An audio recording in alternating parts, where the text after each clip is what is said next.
नमस्कार, आप देख रहे हैं एसपीएन 9 न्यूज़ और मैं हूं आपके साथ मनीष कुमार सैनी। केंद्रीय मंत्री और हम के संरक्षक जीतन राम मांझी ने उपचुनाव के लिए गया की इमामगंज सीट से अपनी बहू दीपा मांझी को पार्टी का सिंबल दे दिया है। अगले महीने 13 नवंबर को होने वाले उपचुनाव में एनडीए की ओर से वो उम्मीदवार हैं। हालांकि इस सीट पर उनके परिवार के 3 सदस्य चुनाव लड़ना चाहते थे, लेकिन दीपा मांझी का नाम फाइनल हुआ।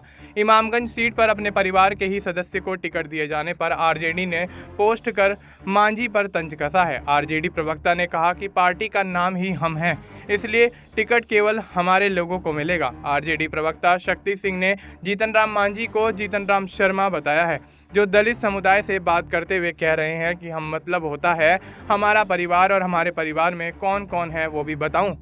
दलित समुदाय कहता है ना, शर्मा जी मत बनिए, बताइए, वो तो पूरा बिहार जानता ही है।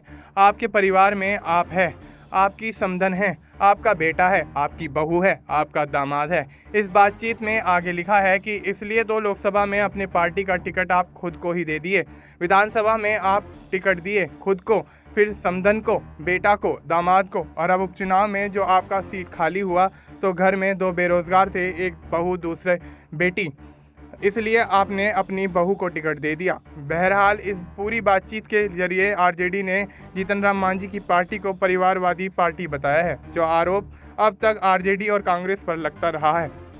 मांझी की हम भी कहीं ना कहीं उसी कतार में खड़ी होती नजर आ रही है। हालांकि इस बार आरजेडी के खाते में उपचुनाव की 3 सीटें गई हैं, लेकिन तीनों सीटों पर परिवार के किसी सदस्य को टिकट नहीं दिया गया है। यही वजह है कि इस बार आरजेडी ने हम पर निशाना साधा है।